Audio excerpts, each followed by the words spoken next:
Hey, it's Roman Gressier, the editor of your Faro English. This is Central American Minutes, and this week we're taking a pause from our weekly coverage to share a special audio column by El Faro's special investigations reporter Carlos Martínez, titled At the End of the Maras.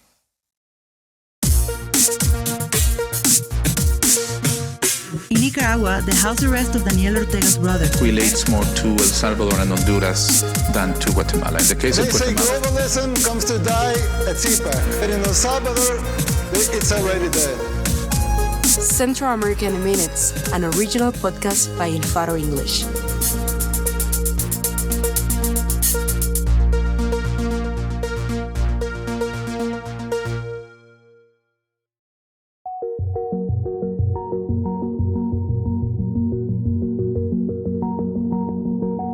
I met this man in 2011 when I was reporting on the excavation of graves in a clandestine cemetery in Lourdes. The authorities had information that in the middle of that cornfield, the gangs had buried a girl. One of her killers had even come as a protected witness to relate how they strangled her while another gang member punched her stomach so it would be easier to take the life out of her body. Then they buried her, perhaps already dead. That campesino had arrived with the hopes of discovering whether that girl was his daughter. I repeat, with the hope. We did not discover the cadaver of a girl, but that of many. I remember one in particular, whose job, I learned later, was to sell lollipops on the bus.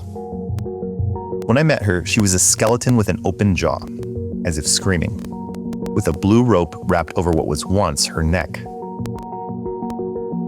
Attached to the skull, she had locks of blonde hair, a sign of adolescent flirtatiousness, and at her side, a cooler of colorful lollipops buried next to her bones. A young man, a member of the Mara Salvatrucha 13, had become her boyfriend and had convinced her to steal her grandmother's savings so they could flee together towards love.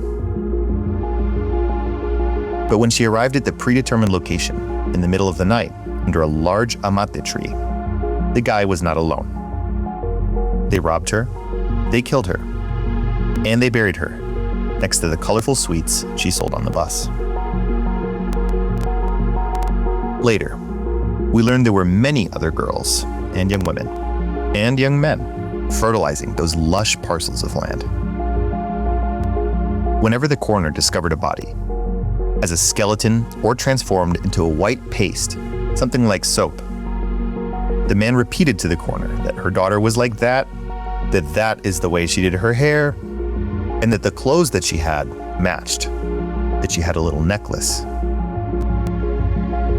Then he would return to squat down on the floor, the way campesinos squat, with the soles of their feet firmly planted on the earth, and the hands together over his knees. With a heaviness, he silenced himself, as if he was hibernating, as if he was gone, and he swayed with the trees, waiting in vain. I will never understand the immense darkness and endless emptiness behind the eyes of that man, who never thought to bother to ask the state. I deserve a dignified job with which to educate and feed my family, right? Nor I at least deserve the certainty of a roof over my head, or of not starving to death, right? Neither, at least nobody will kill my loved ones, right? Neither, at least when someone kills them, they will tell me who it was and why, and they will pay for what they did, right? Right then, he only asked the state, made flesh through a coroner and a cop, "Have you, by chance, seen my daughter, who is now just bone or soap?" And the response was no. I always imagined the end of the Maras playing out differently.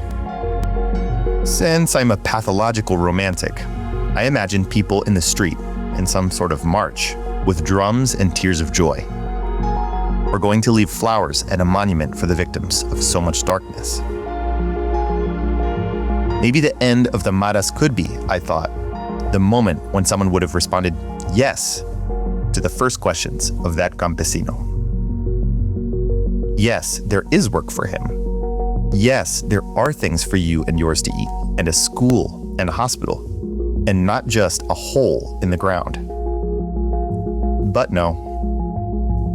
At the end of the maras, there was a dictator, and 2 of every 100 of my countrymen ended up incarcerated without a trial, crammed, suffocated, starved, tortured, humiliated, killed.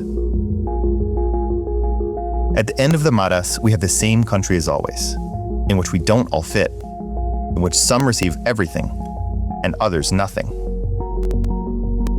But there is something different. There was consensus that those girls buried in that cornfield were victims of something horrendous and incorrect. There was once consensus that the cruel needed to be pursued and punished. Instead, today, you can hear in the background that unbearable applause from the majority of Salvadorans, who kneel before a golden calf, who promises and lies, while thousands of innocents are turned into bones, and other mothers and other fathers tell me about the new holes in the homeland, searching for their children. I am Carlos Martínez. I am still waiting for that march with drums and bliss.